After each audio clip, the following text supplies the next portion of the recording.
C'est commencé. Vas-y, Catherine, la scène est à toi. C'est à partir de maintenant qu'il ne faut pas que je dise trop de bêtises, quoi. Bonjour à tous, merci. Merci d'être là ce matin pour parler un peu d'optimisme. Je vais y aller un peu en freestyle comparé à des conférences très carrées, très traditionnelles, parce que je pense que la période ne se prête pas à un truc hyper cadré et qu'il faut un peu laisser aller avec la situation du moment. Pour ceux qui ne me connaissent pas, je m'appelle Catherine, je suis la fondatrice de l'optimisme, qui est un site qui vise à relayer des initiatives positives. J'interviens dans l'émission La France bouge sur Europe 1, qui est une émission qui met en avant, pareil, des initiatives positives entre 12 et 14 heures. On a fondé en parallèle un think tank sur tout ce qui est qualité de vie au travail, tout simplement parce qu'on était persuadés que c'était un des sujets d'avenir, et je suis l'auteur de plusieurs livres. Tout ça pour vous dire que l'optimisme en France, j'ai vécu dans différents pays, et l'optimisme en France est très très souvent confondu avec sa caricature. Et globalement, on te dit que tu es optimiste quand tu es un bienheureux naïf. Ce que j'aime à répéter, c'est que l'optimisme, c'est une posture d'action qui va aller devoir se travailler. Et en ce moment, ça pourrait être curieux de parler d'optimisme. Il faut savoir que nous, en ce moment, on n'a jamais été autant suivis, en l'occurrence, et que c'est aujourd'hui qu'en fait, il faut faire de l'optimisme. Là, ce week-end, j'intervenais dans un grand événement et, où il y avait Cyril Dion, etc., et on parlait d'optimisme offensif. Aujourd'hui, l'optimisme, en fait, c'est en définition, vous voyez, c'est le prérequis à toute action. C'est-à-dire qu'on décide de changer de boîte, de changer le business model de son entreprise, ce qui peut être le cas, de réinventer des pratiques managériales dans son entreprise, si on est en train de travailler dans une entreprise, si on est salarié ou qui qu'on soit, en fait. L'optimisme, ça va être le prérequis à toute action et à tout changement. Et ça, il ne faut pas l'oublier, parce que globalement, tous les sportifs, c'est des optimistes. Toute personne qui se met en couple, c'est un optimiste, parce que quand on regarde le nombre de divorces, on peut se dire que ce n'est pas très, qu'il y a un risque globalement. Toute personne qui crée une entreprise est un optimiste, etc., etc. Du coup, je veux vraiment le répéter, c'est qu'en France, où on a ce peuple un peu philosophe qui va aller étudier l'optimisme sous l'angle de la philosophie, en se disant que globalement, plus on est critique, ce qui est intéressant, c'est de la pensée critique, et c'est ce qu'on a récupéré globalement plus ou moins du siècle des Lumières, mais en fait, l'optimisme peut être quelque chose de constructif et ce n'est pas quelque chose de naïf. Pour ma part, j'ai travaillé des années dans le développement durable à une époque, et j'ai fait une petite vidéo la semaine dernière à ce sujet, à une époque où on me disait « mais ma pauvre Catherine, le développement durable, tout le monde s'en fout ». Voilà. En 2007, le Grenelle de l'environnement n'était pas passé et tout le monde me disait ça. Et ensuite, j'ai travaillé dans le marketing et dans le digital pour comprendre pourquoi tout le monde me disait ça. Et en l'occurrence, j'ai compris tout simplement qu'on ne donnait plus aux gens le temps de réfléchir. En l'occurrence, on ne donnait plus la capacité de réflexion aux gens, parce que on est dans une sorte de quête au temps en permanence. Il faut aller vite. Il y a le fameux métro boulot dodo qui date de la création du métro. Cette expression n'existait pas forcément avant. Et du coup, il n'y a plus d'ouverture, que ce soit à la réflexion, à la spiritualité, etc., etc. Du coup, en fait, en l'occurrence, tout ce qui va être innovant, on ne va pas laisser le temps de cerveau disponible pour aller le chercher, pour aller le créer. Ce qui se passe, c'est que du coup, l'optimiste qui te dit « mais attends, moi je pense faire un peu différemment », ou la personne qui se dit « mais moi je ne crois pas dans notre société actuelle, je crois que mon entreprise doit se révolutionner, je crois que mon entreprise elle doit se changer », en l'occurrence, il ne va pas avoir le temps d'y réfléchir, et ou alors il va se dire « mais comme les autres n'en parlent pas, je ne vais pas en parler ». L'optimisme, en fait, c'est la responsabilisation. L'optimisme, c'est aller se responsabiliser en se disant « moi, je veux créer un futur un chouïa meilleur et je vais y contribuer et je ne vais pas me laisser influencer par de l'érudisme ». En France, je parle un peu vite, alors surtout quand on ne m'interrompt pas, alors là, je suis un peu en freestyle, vous m'excusez si j'en dis beaucoup. Mais en France, on a ce culte de l'érudition qui fait que quand on va dans des dîners, on va parler de toutes les crises économiques, sociologiques, environnementales, etc., etc., même quand on n'y connaît rien, parce qu'en ce moment, on est tous biberonnés par BFM. BFM, CNews et que sais-je. Pour bosser, pour voir l'envers des médias, il ne faut pas oublier qu'en fait, Pourquoi est-ce qu'on publie de l'actualité anxiogène? Il y a plusieurs raisons. Pourquoi est-ce que vous vous dites, je ne sais pas, si tout le monde se l'est un jour dit, mais comment ça se fait qu'on voit que des mauvaises nouvelles à la télé, alors qu'autour de nous, on a quand même des gens plutôt sympas, on a plein de gens qui s'investissent dans des associations. Moi, à un moment donné, je me suis dit, mais comment c'était possible? Et j'ai commencé à traquer, ce qui était dit dans les médias. Globalement, alors normalement, je demande à main levée, mais là, je ne peux pas vous demander parce que les micros sont en mute, c'est quel est le pourcentage, à votre avis, d'actualité anxiogène dans les médias? Bon, vous le dites dans votre tête, moi je ne peux pas l'entendre, mais voilà, 100% pour 90% pour certains. Voilà, je vois quelques mains qui se lèvent. Nous, on a traqué, c'est à peu près 3 informations sur 4. Donc, ce n'est pas très optimiste, Marie, de me dire 90%, c'est seulement 3 sur 4. Mais 3 informations sur 4. Et quand j'ai commencé à les recenser, c'était morte dans la Drôme, écrasée par une meule de foin. C'était en colère, il a mis son chat au micro-ondes ou il a coupé la jambe de sa femme dans le Larzac. Et globalement, tout ça, ce n'est pas des informations. Donc ça, c'est quand il n'y a pas un coronavirus qui se balade. Mais toutes ces informations, ce n'est pas des informations, c'est des faits divers. Et en l'occurrence, alors c'est triste, hein, je ne dis pas le contraire qu'une fillette soit morte écrasée par une meule de foin, mais je me disais, mais pourquoi est-ce qu'on met en permanence des faits divers en avant? Et en fait, il y a plusieurs raisons. La première, c'est qu'on est tous un peu voyeurs. Donc, le chat qui est mis au micro-ondes, on va cliquer dessus parce qu'on trouve ça vaguement marrant. Voilà.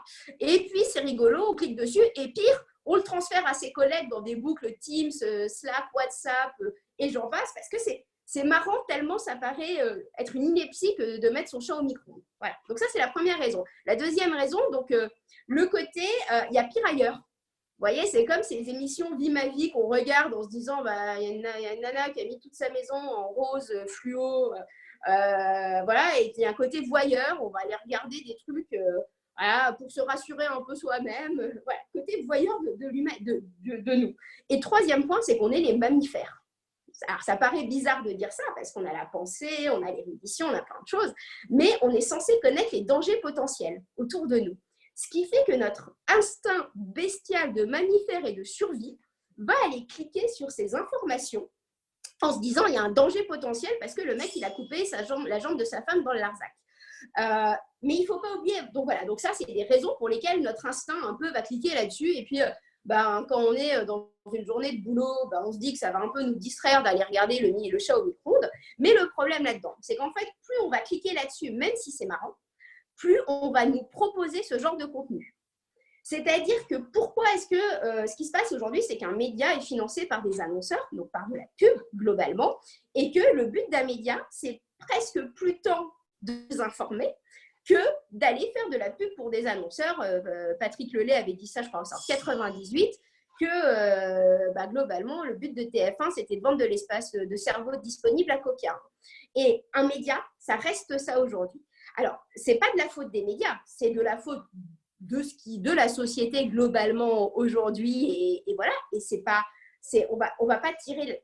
Enfin, moi, je ne veux pas taper sur les médias parce que globalement, le journaliste, à la base, il n'a pas signé pour ça. Il faut quand même dire ce qu'il est. Il a signé pour faire du journalisme, on lui demande de faire du chat au micro, quoi. Mais du coup, c'est parce que nous, c'est notre comportement à nous qui faisons que, vu que c'est les articles qui sont les plus cliqués, on va vous en proposer de plus en plus. Avec un énorme danger derrière, c'est que plus on clique sur un type d'article, plus le média va nous proposer le même type d'article. C'est-à-dire que plus vous allez cliquer sur des articles qui concernent l'éducation, par exemple, des enfants, l'éducation alternative, plus le média à base de hashtags et de mots-clés, en fait, va vous proposer des articles qui vous intéressent. Alors, on peut se dire que c'est vachement cool en soi. C'est la même chose quand vous allez sur Deezer, on va vous proposer la musique qui vous plaît. C'est la même chose quand vous allez sur YouTube, que vous regardez des trucs, je ne sais pas, sur des voyants qui prédisent l'année 2020, plus vous verrez tout ça apparaître. Le problème là-dedans, c'est qu'en fait, notre Internet est en train de nous renfermer sur nous-mêmes. Internet qui devrait être quelque chose d'incroyablement ouvert, de curiosité et qui nous permet un accès incroyable à l'information, vous renferme sur votre prisme personnel de vous-même. C'est-à-dire que pour moi, quand je scrolle mes réseaux sociaux, je n'ai que des gens incroyables. Voilà, je n'ai que des gens qui agissent, qui sont en train, alors chacun à son niveau, de faire bouger les lignes parce que j'ai éduqué mon algorithme à aller chercher des articles constructifs. Voilà. Mais avec ce biais que du coup, finalement, moi, tout le monde me dit, mais c'est insupportable d'aller sur Facebook. Alors, moi, c'est incroyable pour moi d'aller sur Facebook en ce moment. Je vois toutes les initiatives de partout. Voilà. Mais tout ça pour vous dire qu'il y a un énorme enjeu, c'est d'aller éduquer son algorithme à deux choses, à aller chercher ce que vous avez envie d'aller chercher, mais surtout de l'éduquer à la curiosité. C'est pour ça que, par exemple, moi, sur mon LinkedIn, j'accepte tout le monde, pas en me disant que les gens sont opportunistes. Alors, il y a tout un tas de théories en disant, non, moi, j'accepte que les gens que je connais, etc. Moi, j'accepte tout le monde parce que voir des architectes passer dans ma timeline, voir des mecs qui sont dans mes convictions opposées politiquement, c'est hyper instructif, c'est hyper enrichissant parce que ça nous permet de ne pas être focalisés sur nous-mêmes. Parce que c'est ça qui se passe aujourd'hui avec Internet et c'est la même chose dans la vie réelle. C'est-à-dire qu'on est plus ou moins la moyenne des gens qui nous entourent, donc dans les convictions politiques, dans la manière de vivre, dans le niveau social, dans le niveau pécuniaire, etc. On est plus ou moins la somme des 5 personnes les plus proches qui nous entourent. Du coup, on a très vite fait de croire que sa réalité est la réalité de tout le monde. Ce week-end, je donnais l'exemple, je suis très pote avec une infirmière qui s'appelle Leila, qui est sur les réseaux sociaux, sur LinkedIn, et on avait l'impression, quelqu'un la faisait intervenir, et on proposait d'être avec Charles Berling, Mélanie Laurent, Juliette Binoche et Mario Cotillard. Elle n'en connaissait aucun des 4. Voilà. Tout ça pour vous dire que nous, notre propre prisme, en fait, moi, j'ai l'impression que tout le monde connaît des gens que personne ne connaît parce que je suis dans le développement durable depuis des années. Donc, les stars du développement durable, pour moi, c'est les stars parce que j'adore ce qu'ils racontent. Et pour tout un tas de gens, c'est des illustres inconnus. Mais il ne faut pas oublier que la réalité, elle est beaucoup plus multiple. Avec un énorme risque en parallèle de ce risque digital, du coup, de l'information qui vous arrive, qui n'est qu'une petite vision de ce que vous voulez voir. Et en ce moment, globalement, plus vous cliquez sur les articles de spéculation sur le coronavirus, plus on vous propose des articles là-dessus, globalement. Avec l'énorme risque, c'est qu'en parallèle, vous savez, quand vous avez un article, il y a des commentaires qui sont un article développement durable, globalement, bande de connards, faut d'abord nourrir les gens, ou allez-y les mecs, on va brûler des trucs OGM, etc., etc. Vous savez, il y a des commentaires, en fait, sous les articles. Autrefois, les commentaires étaient par ordre chronologique. Vous voyez, c'était anti-chronologique d'ailleurs, je crois. Maintenant, les commentaires sont en fonction du nombre de likes qu'ils ont reçus. Donc, c'est-à-dire qu'à tout article, vous allez avoir un article, là, que ce soit spéculation coronavirus, que ce soit développement durable, que ce soit cause LGBT, que ce soit, vous savez, tous ces trucs où c'est ça peut générer des émotions. Et les 2 premiers commentaires, généralement, que vous allez toujours lire, ça va être des commentaires hyper violents dans un sens ou dans un autre. Pourquoi? Parce que le commentaire un peu violent, un peu agressif, il va susciter l'émotion de la personne. C'est un peu comme les médias qui mettent en avant des actualités négatives. Ils vont susciter l'émotion de la personne qui va mécaniquement aller liker le commentaire. Ce qui veut dire que la vision que les gens ont de la société, maintenant, c'est une vision, donc tout sujet, développement. Moi, je parle du développement durable, mais ça va être la même chose un peu partout. Tout sujet, globalement, c'est oui ou c'est non. Maintenant, parce que les commentaires qu'on voit apparaître sont toujours les commentaires les plus agressifs, dans un sens ou dans l'autre. LGBT, ça va être mes grands bonnes de connards, faudrait les brûler. Et dans l'inverse, les mecs, il faut aller brûler ceux qui font les anti-manifs. Enfin, vous voyez ce que je veux dire? Et du coup, on est dans une société qui est en train de se polariser, mais littéralement, avec ces deux contraintes extrêmement fortes que sont l'impact du digital et de nos comment ça s'appelle, et de notre façon d'interagir sur les réseaux sociaux, qui nous enferme sur nous-mêmes et qui nous fait voir une vision binaire de la société, et on oublie tout ce qu'il y a entre tout ça, toutes ces personnes qui s'interrogent, toutes ces personnes qui n'osent pas s'exprimer, etc., etc. Du coup, ça, je le dis pas tant pour critiquer quoi que ce soit, je veux dire, les algorithmes sont comme ça. Tu as des mecs qui bossent chez Facebook qui m'ont dit moi, je ne crois plus une seconde Facebook et je suis certain, ils me disaient qu'on ne peut même pas dresser notre algorithme aujourd'hui, que c'est trop tard si jamais on a commencé à le dresser avant. Donc, tout ça pour vous dire qu'il faut vraiment, l'optimisme, ça se travaille aussi en ayant ça en tête, cette sorte de distanciation réseau social. Voilà. Globalement, qui va nous permettre de prendre du recul sur ce qu'on est en train de dire au quotidien, parce que ce qu'on est en train de dire n'est pas est notre réalité à nous. Pour moi, tout le monde est fan d'Andalousie et tout le monde a des gens extraordinaires qui sont hyper constructifs tout autour. D'accord? Et ça, il faut bien se rendre compte que ce n'est pas la réalité. Du coup, moi, je suis en train d'aller suivre les parties opposées de ce que je pense dans tous les domaines, en l'occurrence, pour me rendre compte en fait, de la vraie réalité de la société, pour avoir la possibilité d'avoir un avis. Ça, c'est la première chose. L'optimisme, ça se travaille en se disant qu'on a tous une capacité d'action. J'espère qu'il n'y a pas des profs, parce que je suis un peu critique souvent sur les profs, et j'ai plein de copains profs en l'occurrence, hein, donc voilà. Mais notre système éducatif, l'optimisme, ça se travaille quand on sait qu'on va pouvoir avoir une action. Et aujourd'hui, et ça c'est mon acte militant, c'est-à-dire que personne n'est trop petit pour avoir un impact. En l'occurrence, la preuve, aujourd'hui, l'optimisme, on est suivi par des centaines de milliers de personnes. Je veux dire, on est rien, on n'est personne en fait. Sauf qu'aujourd'hui, n'importe qui, je reprends Rémi Gaillard qui disait n'importe qui peut faire n'importe quoi. Non, c'est en faisant n'importe quoi qu'on devient n'importe qui. Moi, je pense que c'est n'importe qui peut faire n'importe quoi aujourd'hui, et avec cette vraie question du système éducatif qui nous a planté la graine en nous disant toi, tu es un bon élève ou tu n'es pas un bon élève, et toi, du coup, tu vas faire quelque chose ou tu ne vas pas faire quelque chose basé à peu de choses près sur ta compétence à savoir faire des maths. C'est un peu critique, hein, et je tire évidemment, je suis un peu dans la caricature, mais nous, dans le monde de l'entreprise, on se rend compte qu'à 40, 50, 60 ans, on a des gens qui viennent commencer à nous dire mais moi je suis personne, j'ai toujours été un mauvais élève à l'école. Et là tu te dis mais on est 20 ans, 30, 40 ans plus tard et tu as toujours ce prisme du mauvais élève à l'école qui a planté une graine, alors que être mauvais élève à l'école, c'est juste qu'on sort d'une ère post-tayloriste, en fait, où il a fallu reconstruire, où on a créé une population d'exécutants. En l'occurrence, on nous a appris fallait reconstruire, du coup, il fallait des gens qui te disent tiens, tu vas faire à gauche, à droite, etc. etc. On n'avait pas tant de machines autrefois. Et du coup, notre système éducatif nous a biberonnés au bon point parce que tu avais répété quelque chose à ton prof. Beaucoup de gens disent que les plus grands entrepreneurs sont des gamins qui n'étaient pas bons à l'école parce qu'ils refusaient de faire des trucs qu'ils ne comprenaient pas, globalement. Du coup, le fait d'être un bon élève ou ne pas être un bon élève à l'école, c'était ta capacité à savoir répéter, et souvent des maths, parce que globalement, quand tu savais faire du dessin, c'est bien, tu vas faire ça en passe-temps. Voilà, moi, je l'évoque souvent, c'était Laurent Gounel qui m'avait dit ça la dernière fois. Il me disait, tu te rends compte, Catherine, on dit aux élèves d'utiliser leur art comme un passe-temps. C'est incroyable, on ne passe pas le temps avec son don et son talent.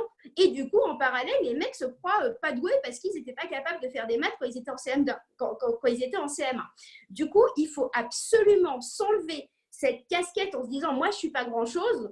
Je vous garantis que dans des entreprises où il n'y avait pas… Alors moi, je parle beaucoup de qualité de vie au travail et on a beaucoup d'infos sur le monde de l'entreprise. Des gens qui, tout d'un coup, habitaient dans le fin fond de la France, qui ont suffisamment emmerdé leur entreprise en étant assistante d'un manager débile au milieu de la France, voilà, qui ont créé des comités QVT pour la France entière parce qu'elles ont mis sur la table le fait qu'il fallait y aller. Personne n'est trop petit pour engager une action. Et ce n'est pas du tout basé sur qu'est-ce qu'on fait à l'heure aujourd'hui au travail. Demain, il va falloir inventer la société. Là, tout le monde va s'en rendre compte.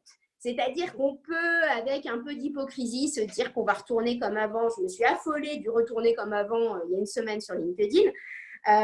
En fait, on va vouloir retourner comme avant parce qu'on a fait de nous des exécutants, et que cette agilité de l'échec, cette agilité de l'expérimentation, on ne sait pas la travailler.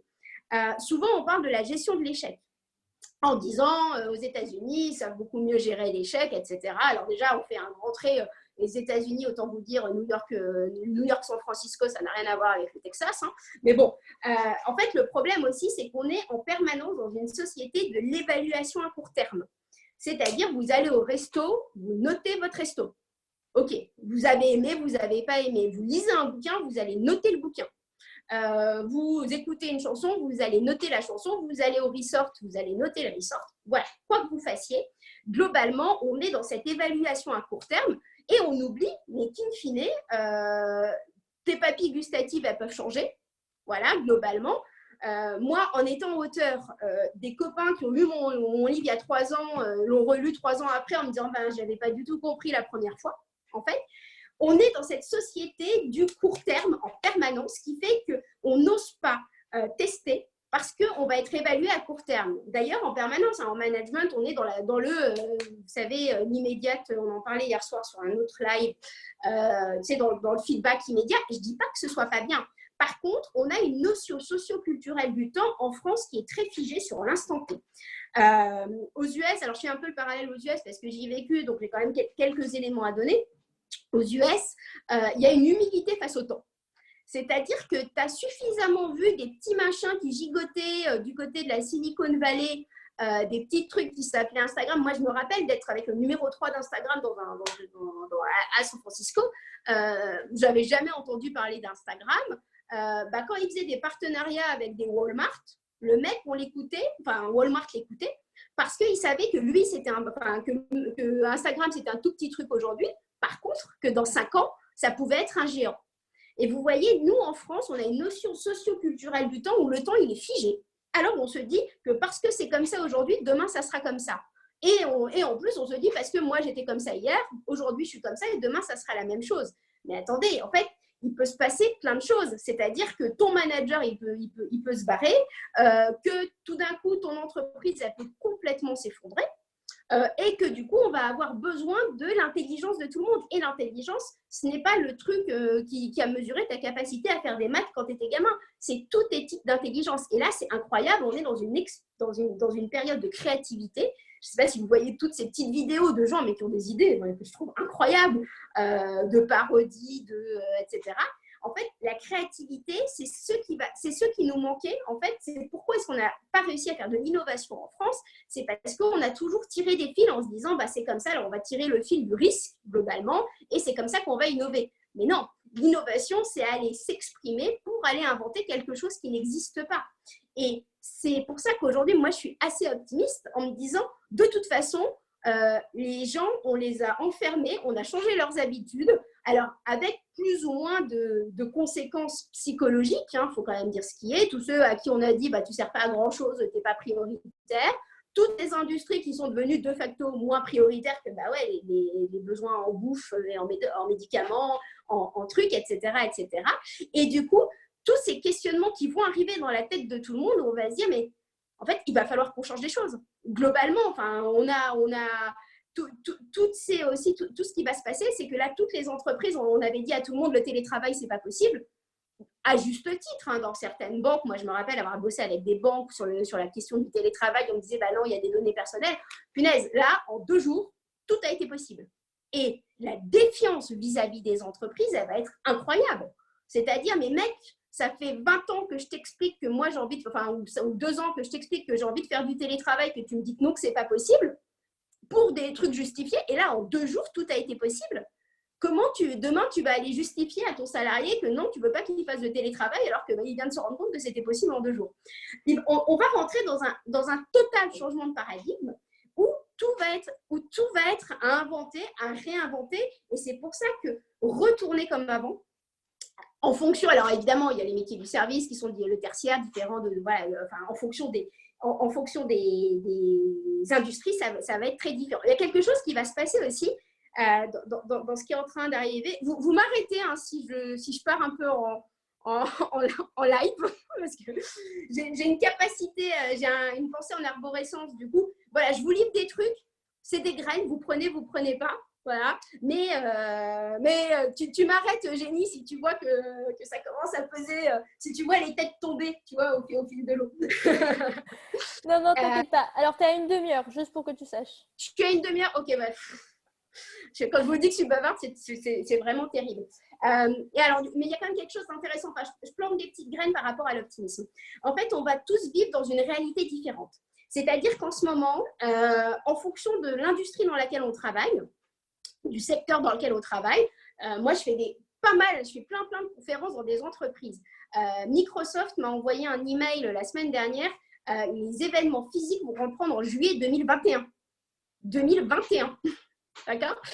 Du coup, en fonction de la comment ça s'appelle, de l'industrie, du domaine dans lequel on travaille, on va avoir on va changer la notion du temps et de la temporalité, et surtout aussi en fonction du lieu. Parce que en fonction, si on a vécu dans une région plus ou moins touchée par, voilà, si on vit dans une grande ville, etc., on va arriver dans une France qui va être assez intéressante parce qu'il n'y aura plus de normes générales. C'est-à-dire qu'il n'y aura plus forcément les grandes vacances, enfin, si, il y aura les grandes vacances parce que c'est l'été, c'est l'école, mais ce que je veux dire, souvent on se cachait pour ne pas changer, en l'occurrence, devant des trucs, bah, on a toujours fait comme ça, personne ne fait autrement, etc., etc. Là, en fonction de deux composantes assez curieuses d'ailleurs, en fonction de là où tu habites et de ton domaine d'entreprise, tu vas avoir une temporalité différente et tu vas avoir quelque chose qui va être unique.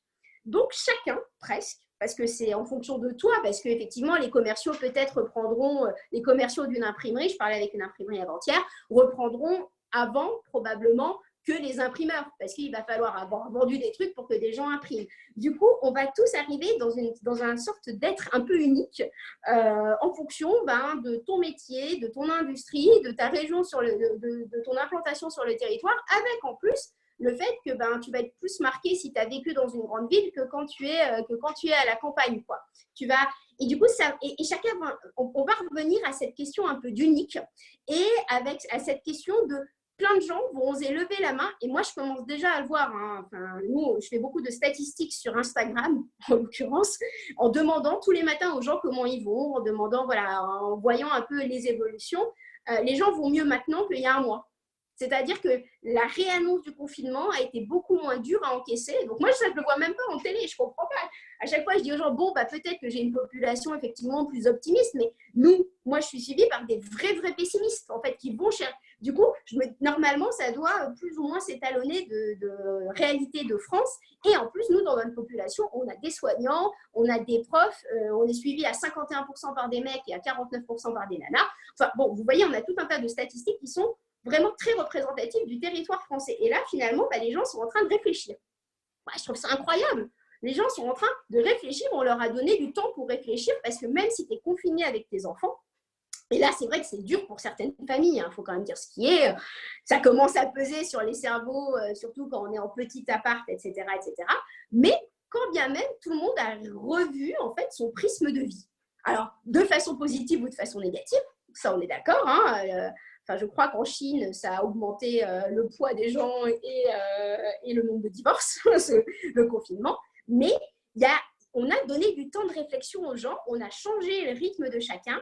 Ce qui est très intéressant, c'est aussi alors je vais m'arrêter parce que sinon, moi, je suis en freelance je suis en free pendant des heures. Surtout quand personne ne m'arrête, c'est ça le pire. Je pense que tout le monde trouve ça très intéressant, donc... C'est toi qui vois les têtes tomber, c'est pas moi, donc je te fais. Ah non, mais les gens ont l'air intéressés. Hein. D'accord, ok. Et du coup, avec ce concept aussi du marketing, en fait, donc j'ai bossé dans le marketing. Le marketing, globalement, c'est tu prends un peu de data et tu es capable de pousser. Donc, tu ne pousses pas la même pub à la même personne. Je vous donne un exemple très factuel. Je pars dans tous les sens, mais bon, j'ai le droit. On a le droit, on est en confinement. Voilà. Globalement, en marketing, quand tu regardes par exemple Netflix, donc beaucoup de gens ont Netflix en ce moment, ce qui se passe, c'est que globalement, tu vas t'intéresser au comportement inhérent de la personne pour lui passer la pub.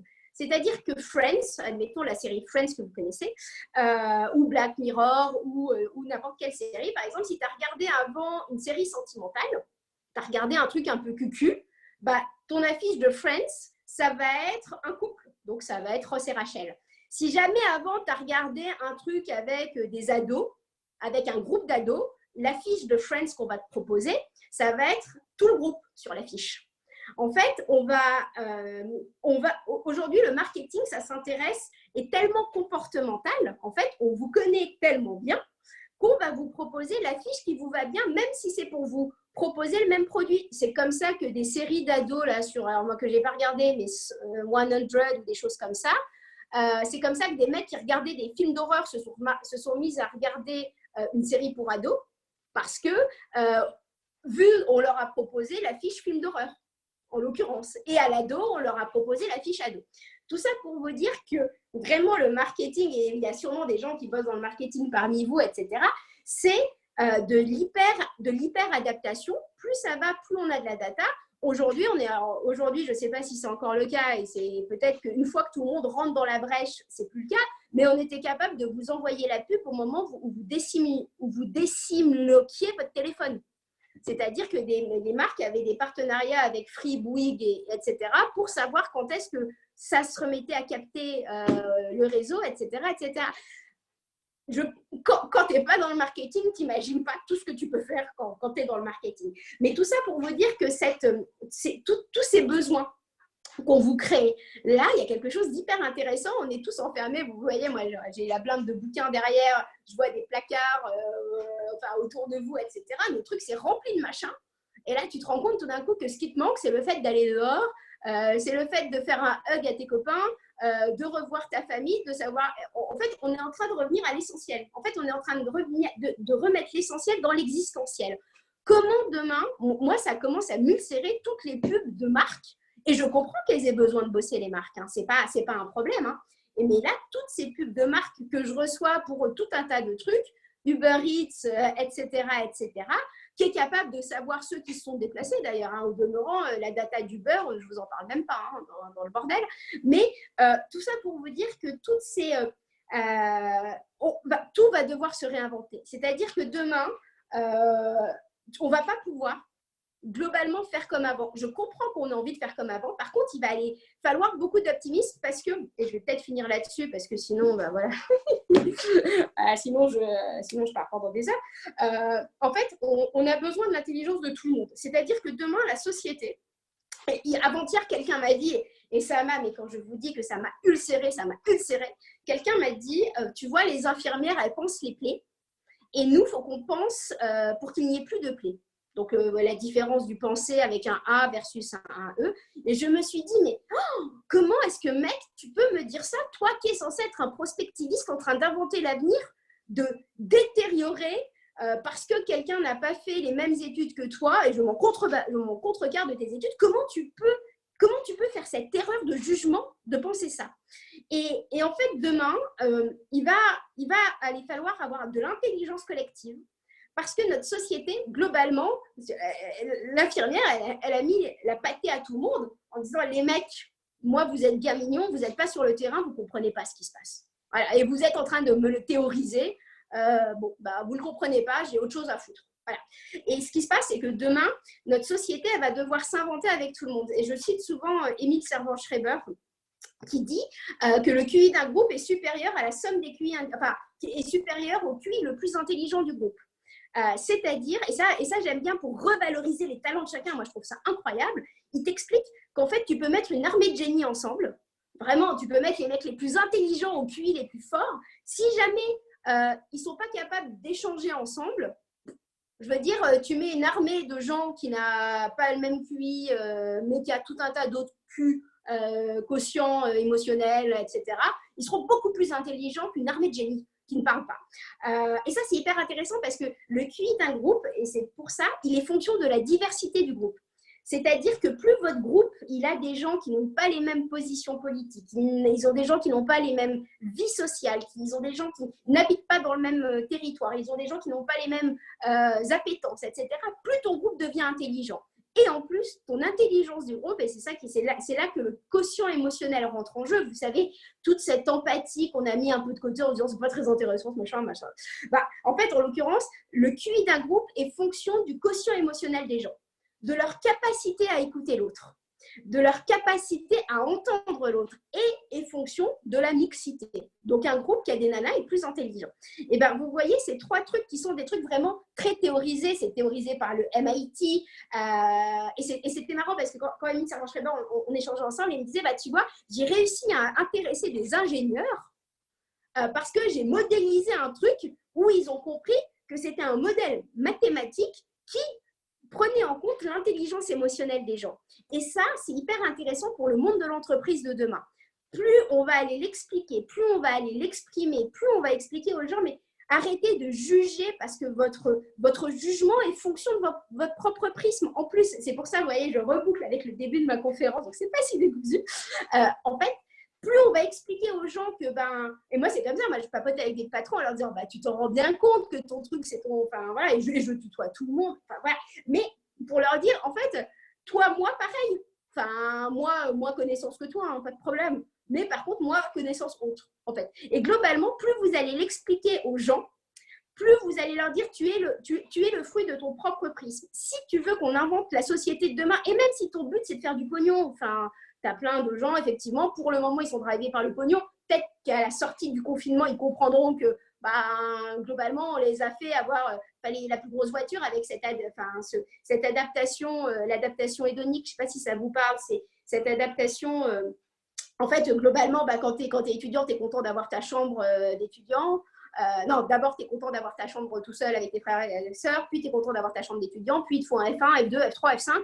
Et globalement, tu as une capacité à oublier que ce que tu avais hier, un jour, tu en as été content. Et tu sais, tu as toujours cette course à la plus grosse voiture, à l'appartement plus grand, du coup, qui te demande plus de salaire et que du coup, tu es en train de monter les échelons dans une entreprise alors que toi, tu es de plus en plus malheureux dans ton quotidien d'entreprise parce que un bon marketing t'a fait croire et une bonne reconnaissance sociale basée sur ce que tu fais dans la vie qui est en train de changer. Et je vais finir par ça, parce que je pense que c'est important. Je vais arrêter de dire que je vais finir, parce qu'à un moment donné, on ne va plus y croire.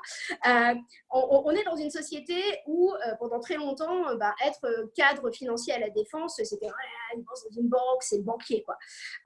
Et globalement, aujourd'hui, là, il y a des prospectives qui sont en train de sortir en disant ce qui va avoir de la valeur, c'est ta contribution sociale demain. Et de plus en plus, la nouvelle élite, entre guillemets, sur celle qu'on va mettre en avant, ça va être des gens qui vont s'engager pour tout ce qui est bouffe et pour tout ce qui est bien-être globalement social. En fait, ça sera mieux vu que le financier qui aura fait des cracks boursiers. Moi, en ce moment, je remercie ma banque. Je veux dire, je remercie ma banque et mon comptable parce que sans eux, je ne sais pas où on serait. Mais ce que je veux dire, c'est qu'il va y avoir une sorte de changement de regard de l'autre, de regard sociétal sur qu'est-ce que c'est que réussir, et peut-être qu'on va arrêter cette quête à gagner plus de pognon pour consommer plus et pour aller encore toujours plus vite, pour ne plus voir ses enfants, pour ne plus lire, etc., etc. Et je crois que j'avais un dernier truc à dire sur la... non, si j'avais un truc à dire, mais ça m'est sorti de la tête. Parce que comme vous voyez, j'ai pas pris de notes, j'ai déroulé un truc. Mais enfin, voilà, tout ça pour vous dire que demain, on est tous uniques. En l'occurrence, on fait tous partie de quelque chose de beaucoup plus grand que nous, où on essaie globalement de faire au mieux, comme on peut. Mais il n'y aura plus cette reconnaissance. La reconnaissance sociale va probablement changer aussi. Parce que globalement, là, on se rend compte que c'est les infirmières, on se rend compte que c'est les gens sur le terrain qu'on qualifie de héros aujourd'hui. Et moi, quand ils me parlent, ils me disent « Mais attends, on est quand même des esclaves, en fait, parce que moi, j'ai pas le choix que d'aller bosser. » Du coup, avec cette sorte de dichotomie, en plus, regard de la société versus leur regard à eux-mêmes. Et du coup, demain, on va pouvoir aller tous s'inventer parce qu'on est en train de rentrer dans une ère de changement. Et c'est le moment, en fait, de lever la main en se disant « Mais moi, j'ai envie de faire un peu différemment. Je pense qu'il faut aller changer des choses. Il faut y aller et on est tous incroyables, tu vois. Et il n'y a plus de gens plus petits, plus grands, plus machin, etc. Aujourd'hui, on a tous des talents. On est tous imparfaits. C'est ça qui est cool. Moi, je dis à tout le monde, on est tous imparfaits. Et à partir du moment où tu acceptes l'imperfection de l'autre, tu acceptes le fait qu'il ait des trucs qui réussissent mieux que toi, et toi, tu te dis, ouais, mais moi aussi, j'ai une contribution sociale et je suis unique. Voilà. Bon, pardon, je peux continuer pendant des heures, mais ça fait déjà 45 minutes. Je ne sais pas si vous avez, je ne sais pas déjà si ça vous parle, en fait, ce que j'ai raconté, si vous avez des questions. Voilà. Oui, alors comme je vous avais dit, n'hésitez pas à lever la main. Merci encore, Catherine, c'était super intéressant. N'hésitez pas à lever la main si vous avez des questions ou à envoyer un message sur le chat qui est pour y accéder en bas à droite, enfin en bas juste à côté du bouton vert, converser, je crois que ça s'appelle en français. Je suis désolée, je vais peut-être un peu sonner tout le monde, mais... mais non. Mais en fait, il faut avoir une vision globale, tu vois, de la société qui est en plus une vision qui est aussi martelée par les téléréalités du moment, le plus faible sort. Tu vois, en fait, on ne se rend pas compte, en fait, que... En fait, c'est pour ça, moi, je pense toujours vision systémique de la société. Il faut regarder un peu partout parce que ce qui se passe aussi... Allez, je vais arrêter après parce que sinon, je continue, quoi. Non, mais ce qui se passe aussi, c'est qu'en fait, on est dans une société où on a perdu des repères. J'en parlais hier avec Stéphane qui organise comment ça s'appelle, cet événement, en fait, on a perdu du leader. C'est-à-dire qu'autrefois, où qu'on soit en France, on se rattachait à, globalement, alors je dis pas que c'est bien, hein, c'est sans jugement de valeur, au prêtre, au maire, à l'instituteur et au médecin, globalement dans un village. Aujourd'hui, tu sais, il y a plus ça en fait. Globalement, tu crois plus dans le système institutionnel, à peu de choses près. Le système politique, on voit même, enfin voilà, plein de gens sont en défiance du système politique quand tu regardes. La médecine, je t'en parle même pas. En fait, tu as plein de défiance vis-à-vis des médocs qu'on te file. Et ce qui fait que les gens n'ayant plus de repères, en fait, comme autrefois, de proximité aussi, on va donner de la confiance à des influenceurs. Quelqu'un qu'on se dit, bon, j'ai l'impression, et du coup, c'est comme ça que des influenceurs qui s'appellent Nabila, qui mettent en avant des trucs, des maillots de bain, quoi, des maillots de bain, va vendre du Bitcoin, en fait. Et du coup, comment ça s'appelle, c'est aussi ça qu'il faut aller chercher. Il faut aller chercher les gens. En fait, il y a une différence entre être manager et être influenceur. C'est-à-dire qu'aujourd'hui, n'importe qui dans une entreprise peut devenir l'influenceur de l'entreprise par sa capacité à fédérer autour de lui. Et c'est pas du tout parce que et le manager, de temps en temps, il a monté les échelons tout simplement parce qu'il s'est conformé à un moule pour créer une sorte d'entreprise homogène. Et du coup, aujourd'hui, c'est pour ça qu'il ne faut pas hésiter à aller extraire son authenticité, parce que c'est ça qui a de la valeur. C'est ça qui fait des êtres pour nous uniques. Et c'est maintenant que tout le monde, c'est maintenant que tout le monde va avoir la capacité, enfin, que tout le monde va se questionner. La réalité, c'est que même si des gens ont envie de retourner comme avant parce que ils ne sont pas capables de faire autrement, et ça, je l'entends très bien, tu as quand même une bonne majorité des gens qui vont se poser les questions. Et c'est le moment de lever la main en disant, moi, j'ai envie de réinventer. Est-ce qu'il va se passer quelque chose dans mon entreprise? Un bon hack aussi pour changer les choses, que ce soit si vous êtes, je sais pas, que vous travaillez tout seul ou dans une entreprise, c'est d'aller regarder ce qui se passe ailleurs en disant, mais nous aussi, il va falloir qu'on se positionne. Parce que regarde ce qui se passe. Moi aussi, je veux être fière de mon entreprise. Regardez la Maïf en ce moment. J'ai plein de copains qui sont à la Maïf qui m'ont envoyé en me disant, t'as vu Pascal Desmurger, enfin, nous on travaille avec Pascal Desmurger régulièrement. Pascal Desmurger, donc le DG de la Maïf, il a enlevé la prime auto. Tu vois, enfin, je sais plus, vu que les gens prennent plus leur bagnole, quoi. Et du coup, en fait, il y a des sentiments de fierté. Demain, il va falloir qu'on soit fier, en fait, d'appartenir à un collectif. Et avec cette dernière, je vais finir vraiment après, sinon, c'est vraiment terrible. Je continue. En fait, avec cette notion que le travail, ça a 4 composantes.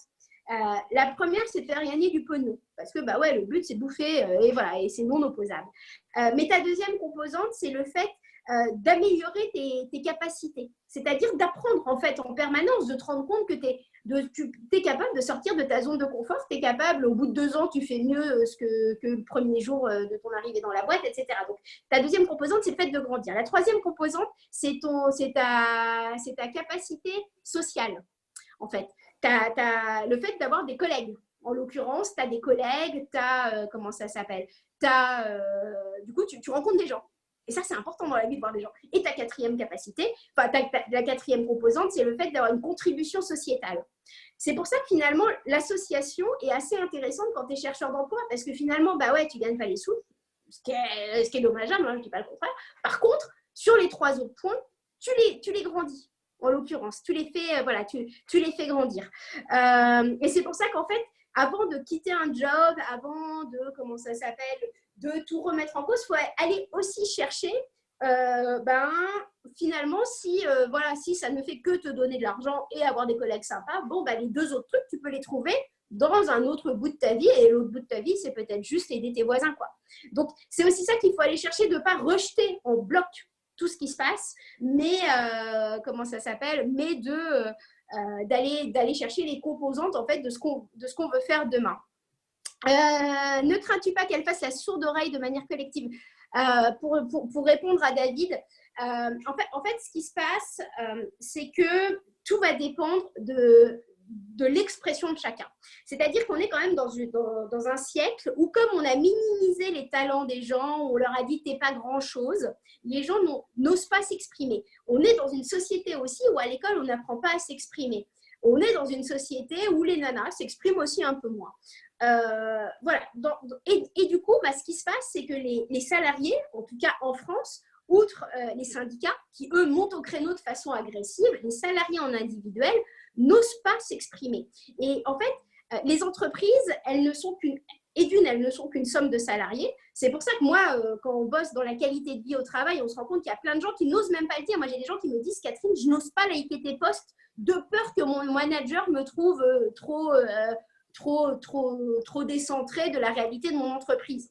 Bon, et tout ça pour te dire qu'en fait, demain, c'est pas l'entreprise qui va faire la sourde oreille, en fait, c'est que ça va dépendre de la capacité d'expression de chacun. Plus les gens vont oser dire ils pensent que leur entreprise doit, elle aussi, se réinventer, plus ils vont l'exprimer auprès de leur manager avec ce risque, disons ce qui est, que le manager, lui, n'ait pas changé et te renvoie dans tes quartiers, quoi. Globalement, la société s'invente avec des gens. Et c'est plus les gens vont parler, en fait, plus les économistes à la télé vont t'expliquer qu'on doit retourner comme avant, plus les managers, les patrons, qui eux-mêmes, je pense, vont quand même avoir changé dans ce confinement, hein, ne serait-ce que par ego, ça va leur faire chier qu'il y ait 3 patrons qui ressortent en ce moment. Je veux dire, il ne faut pas oublier l'ego des patrons, hein, qui vont avoir envie eux aussi d'être quelqu'un. Et comme les autres ont fait, va y avoir un effet un peu mouton aussi, hein, faut dire ce qui est. En fait, plus les gens vont s'exprimer, on crée la réalité qu'on dit. Et c'est ça qu'on a oublié aussi comme pouvoir.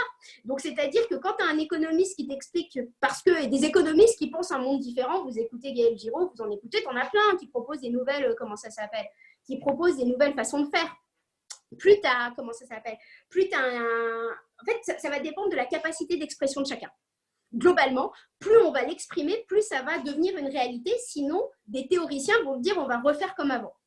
Et ça dépend de chacun. Ça dépend en fait aussi du niveau de changement, hein, d'introspection que chacun va avoir vécu et de la capacité à oser s'exprimer, mais sans faire de révolution pour autant, hein. On peut juste dire, moi je pense que pour un message marketing, je bosse au market dans ma boîte, je pense que pour un message marketing, ça serait plus intelligent de faire comme ça pour se positionner parce que le consommateur, il va vouloir faire différemment.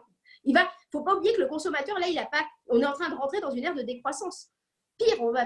Pire, non, pas pire, je veux dire, ça dépend pour qui, mais ce que je veux dire, on est en train de rentrer dans une ère de décroissance, probablement, il va y avoir peut-être un peu de revenu universel pour tout un tas de secteurs d'entreprise, l'événementiel, typiquement, alors ça s'appellera chômage partiel, ça s'appellera ce que tu veux, mais il y aura moins d'actes de consommation, du coup, il va falloir revoir aussi ces ventes de produits. En fait, et tout c'est une sorte de cercle vertueux, de dominos qui vont devoir se mettre en place, mais ça dépend de chacun et de la capacité d'expression de chacun. Quand on sait que l'intelligence collective et émotionnelle sont clés pour nos sociétés demain, beaucoup sur les entreprises qui... jusque-là, en fait, et moi, c'est ce que je voyais. C'est pour ça, moi, j'ai refusé tellement de trucs avec tellement d'entreprises parce que c'était du coup de marketing. Mais demain, a priori, de toute façon, la société a changé, donc les entreprises vont devoir se réinventer. Les entreprises vont devoir réinventer parce qu'il y a seulement une population qui reprendra comme avant. Et il y aura tout un pan de la population qui se rendra compte qu'elle préfère être avec ses enfants ou pas. Enfin voilà, il y aura eu des réflexions. Alors les impacts économiques, en fait, bien sûr, sur les impacts économiques dans toutes les industries, mais c'est parce qu'en fait, on est capable de penser qu'une société par rapport à la valeur travail. C'est ça qui s'est passé, en fait. C'est-à-dire qu'on pense l'économie comme la finance est au-dessus du reste. Et s'il n'y a plus de finance, en fait, globalement, tout s'effondre. Et ce que j'entends dans un contexte européen, mondial, etc., etc. Par contre, on peut aussi réinventer une société par rapport à la contribution sociale de chacun. C'est juste que notre société aujourd'hui est modélisée par rapport à de la finance, en l'occurrence. Après, moi, je ne suis pas financier et quand j'ai des copains financiers qui m'expliquent qu'ils bossent, j'ai de tout, hein, de ceux qui bossent à Bercy et de ceux qui sont anti-Bercy. Donc, j'ai un bon spectre. En fait, tu as des gens qui t'expliquent que la finance peut aussi se calculer matériellement par rapport à une contribution sociale, etc., une valeur travail autre et autre. Moi, je ne suis pas assez câblée. Il y a des gens incroyables à écouter sur le sujet, mais qui te proposent d'autres formes d'économie aussi. Après, est-ce que c'est réaliste? Est-ce que c'est pas réaliste? De toute façon, tout est irréalisable tant qu'on ne l'a pas fait. globalement, on te dit que ce n'est pas possible de penser différemment. Effectivement, qu'est-ce qui va se passer par rapport au chômage? Parce qu'il ne faut pas oublier aussi que les industries aéronautiques, mais toutes les industries, hein, je veux dire, j'en parlais avec l'impression, là, avec un imprimeur hier, c'est un tout petit exemple, mais l'imprimeur, il est dans un secteur non essentiel. Deuxième ligne de toutes les industries, il faut quand même dire ce qui est. Je veux dire, quand tu imprimes 20 000 tasses pour une entreprise parce que tu offres des gobelets à tous tes salariés ou que sais-je, l'imprimeur, il est en deuxième ligne et l'imprimerie, elle ne va pas reprendre non plus, en fait. Il y a tous les secteurs, en fait, c'est par cascade, ça va retomber jusqu'au plus bas voilà, tout retombe au-dessus parce que l'industrie aéronautique qui va s'effondrer, ça fait que toutes les industries parallèles, qui elles en plus ne sont pas sponsorisées et ne vont pas être sauvées parce que deuxième, troisième, quatrième ligne, en fait, et qui n'ont plus de boulot parce que plus d'activité événementielle, etc., etc. En fait, tout va s'effondrer. Donc, voilà, mais va falloir tout réinventer. Je sais pas comment ça va se réinventer. Moi, je suis en train de spotter tous les gens qui sont en train d'essayer de proposer des trucs un peu alternatifs. Je ne sais pas comment ça va pouvoir se passer. Par contre, je pense qu'il va falloir beaucoup de résilience, en fait.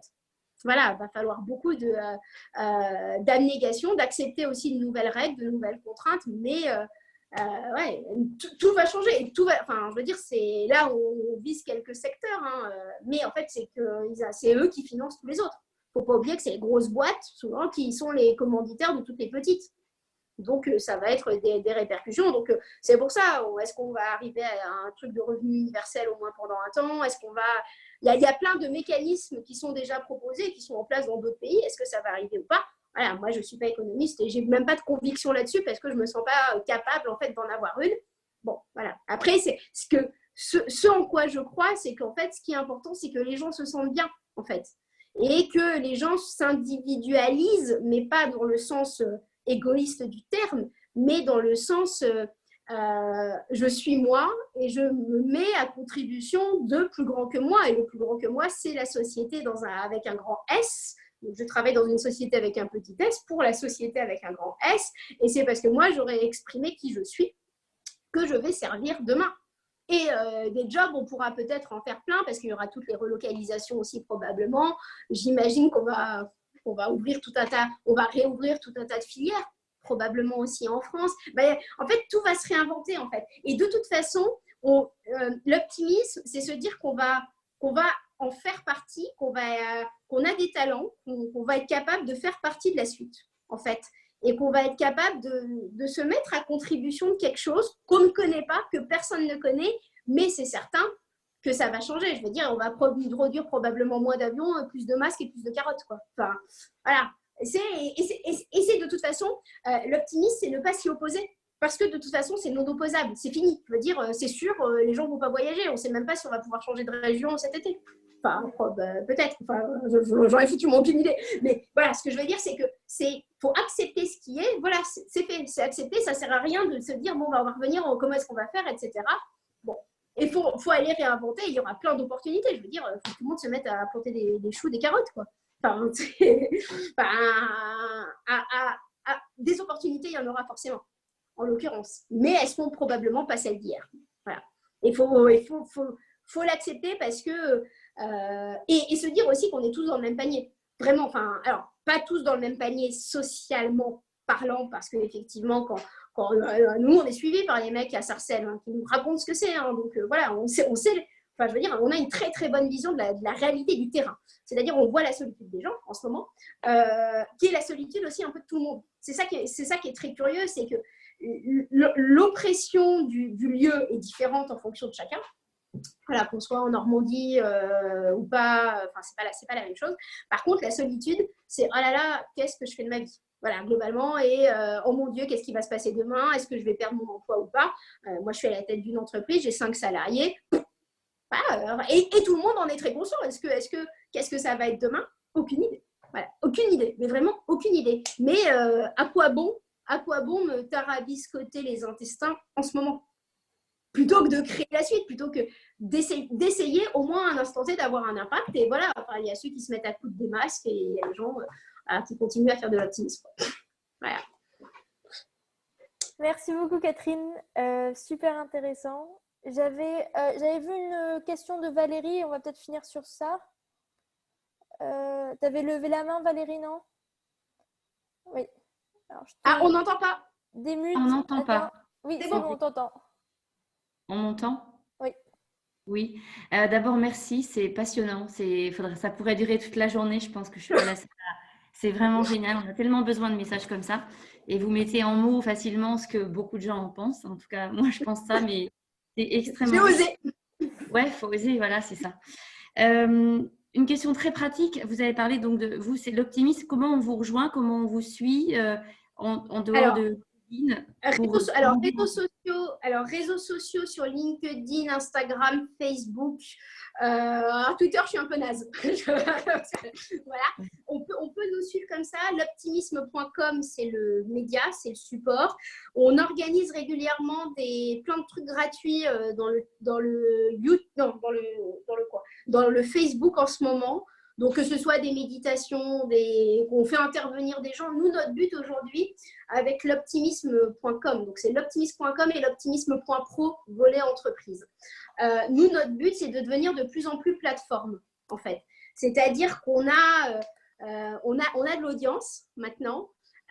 Du coup, l'enjeu, ça va être de mettre en avant des gens sans jugement de valeur. Alors, évidemment, on ne va pas aller prendre les mecs agressifs qui t'expliquent qu'il faut détruire. Voilà. L'optimisme, de toute façon, c'est toujours un biais, en l'occurrence. Mais nous, notre but, c'est d'être plateforme, de raconter ce qui se passe de bien dans la société aussi, de mettre en avant des trucs pour aller mieux. Enfin, en fait, on fait de tout pour que ça touche tout le monde, en fait. Et se dire qu'il y a… nous, moi, ce que je dis très souvent, c'est qu'on n'a pas de vérité. Tu vois, on fait ce qu'on peut. Et vraiment, le seul but, voilà, j'ai écrit 2 livres aussi. En l'occurrence, c'est tout ce qu'on vend en ce moment, quoi. Rien. Enfin, j'ai un livre et je gagne 25 centimes par livre. Je trouve que je vais pouvoir nourrir 5 salariés, pas de problème. Mais bon, tout ça pour vous dire que voilà, pour le moment, on en est là. On est très instant présent. Donc, pour le moment, tout est gratuit. On fait toujours des appels à contribution si vous voulez si vous avez des jolies histoires inspirantes à raconter, pour que les gens s'énergisent, en fait, pour que les gens aient quelque chose. Marie avait fait un atelier quand on était encore dans du présentiel à Paris. En fait, on est très, très ouvert en fait, à du contenu inspirant sans jugement de valeur, en fait. Donc, voilà. Aujourd'hui, vous pouvez nous lire. Et je papote pas mal sur LinkedIn, en fait, surtout. Il y a la page l'optimisme.com côté LinkedIn. Parce que oui, il y a mon profil perso. Moi, je m'exprime un peu en tant que Catherine, en fait. Et sur l'optimisme, où c'est plus politiquement correct, c'est plus inspirant, c'est très, très partagé. Parce que nous, on s'est rendu compte de quelque chose aussi. Et pardon, dès qu'on me relance, c'est terrible. En fait, on s'est rendu compte qu'en fait, une personne était une personne. C'est-à-dire qu'on a enlevé les casquettes salariés, de ne pas oser faire un peu différent dans le monde de l'entreprise, de faire les super belles présentations, machin.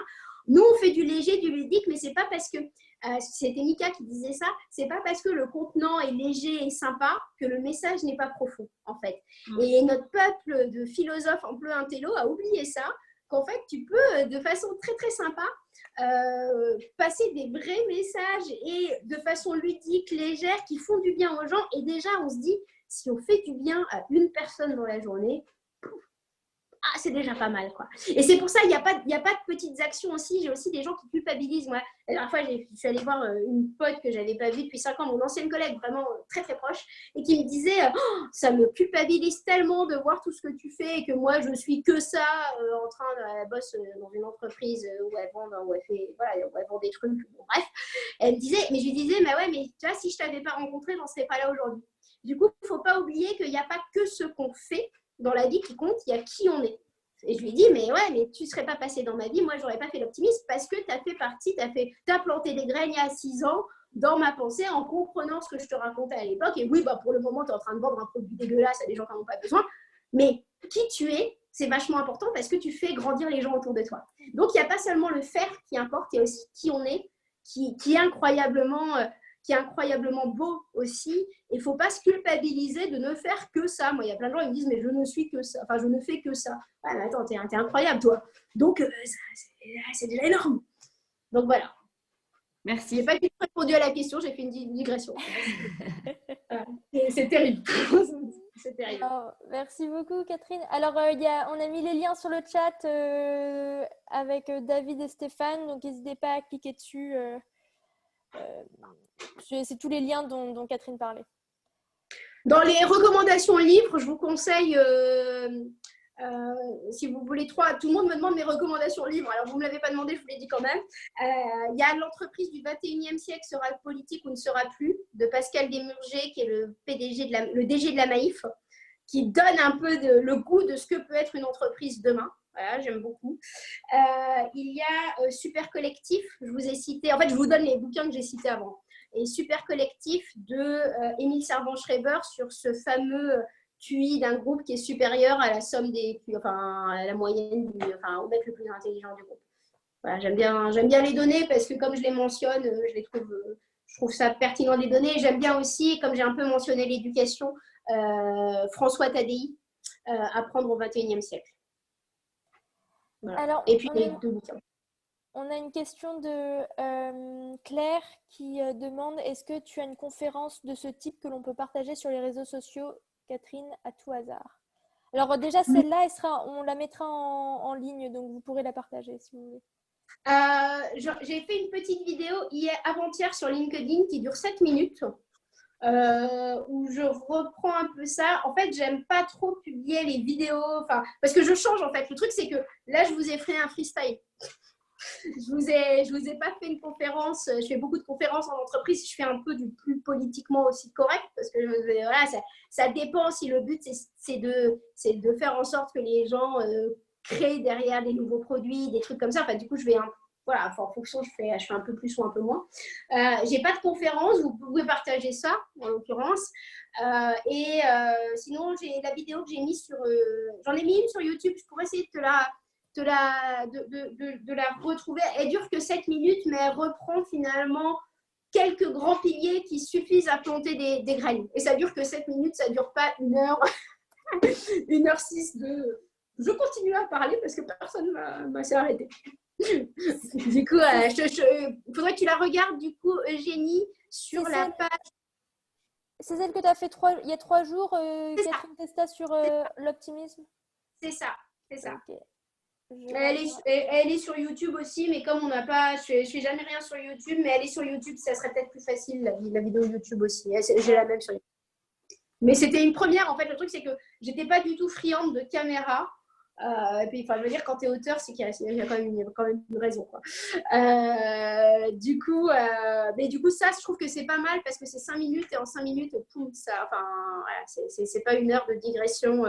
Mais je trouve que c'est important d'expliquer voilà, ce qui se passe avec les téléréalités, pourquoi l'évaluation à court terme. En fait, c'est notre société globalement qu'il faut regarder pour comprendre nos comportements et ce qu'on fait. Voilà. Merci beaucoup, Catherine. C'était super enrichissant. On a vraiment passé une bonne heure incroyable.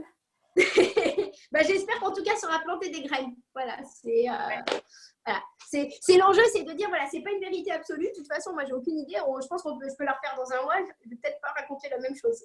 Mais voilà, on plante des graines et surtout, personne n'est trop petit pour faire quelque chose. Voilà, c'est vraiment le message à faire passer.